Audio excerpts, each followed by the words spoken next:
മനുഷ്യ മനസ്സിലെ ഓർമ്മകളെല്ലാം എവിടെയോ പോയി മറയുന്ന അവസ്ഥയാണ് അൽഷിമേഴ്സ്.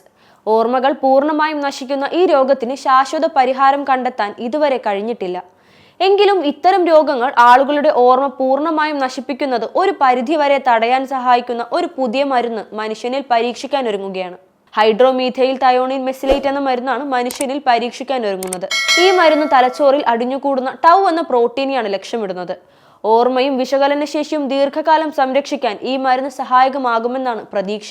ഇപ്പോഴത്തെ ദീർഘകാല ചികിത്സയ്ക്ക് പകരമായി ഗുളിക രൂപത്തിൽ നൽകാവുന്ന രീതിയിലാണ് മരുന്ന് തയ്യാറാക്കിയിരിക്കുന്നത്. മുൻപ് നടത്തിയ ക്ലിനിക്കൽ പരീക്ഷണങ്ങളിൽ ഈ മരുന്ന് രോഗം രൂക്ഷമാകുന്നത് തടയുന്നതായി കണ്ടെത്തി.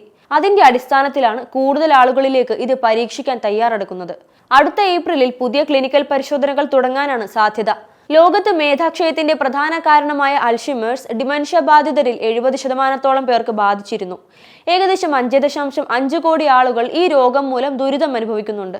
ഈ പരിഷ്കൃത മരുന്ന് മറവിയാൽ കഷ്ടപ്പെടുന്നവർക്ക് സാധാരണ ജീവിതം തുടരാൻ സഹായിച്ചേക്കുമെന്നാണ് നിഗമനം. മസ്തിഷ്കത്തിലെ ടൗ എന്ന പ്രോട്ടീൻ കെട്ടുപിണഞ്ഞു കിടക്കുന്നതാണ് അൽഷിമേഴ്സ് രോഗത്തിന്റെ കാരണം. ഇത് അടിഞ്ഞുകൂടുന്നത് തടയാനും തലച്ചോറിന്റെ പ്രവർത്തനം മെച്ചപ്പെടുത്താനും പുതിയ മരുന്നിന് കഴിയും. സ്കോട്ട്ലൻഡിലെ ടോറസ് തെറാപ്യൂട്ടിക്സ് ലിമിറ്റഡ് എന്ന കമ്പനിയാണ് ഈ മരുന്ന് വികസിപ്പിച്ചത്. ആദ്യഘട്ട പരീക്ഷണങ്ങളിൽ ടൗവിന്റെ അളവ് കുറയുകയും തലച്ചോറിന്റെ പ്രവർത്തനങ്ങൾ മെച്ചപ്പെടുകയും ചെയ്തതായി കണ്ടെത്തിയിരുന്നു. പാരമ്പര്യ ചികിത്സകൾക്ക് നേരിടേണ്ടി വരുന്ന പാർശ്വഫലങ്ങളെ അപേക്ഷിച്ച് ഈ പുതിയ മരുന്നിന് പാർശ്വഫലങ്ങൾ കുറവായിരിക്കുമെന്നാണ് നിർമ്മാതാക്കളുടെ അവകാശവാദം. ഈ പരീക്ഷണം വിജയകരമായാൽ അൽഷിമേഴ്സ് ബാധിതരിൽ രോഗം നിയന്ത്രിച്ച് ആരോഗ്യം സംരക്ഷിക്കുന്നതിൽ ഈ മരുന്ന് ഗണ്യമായ മാറ്റം കൊണ്ടുവരും.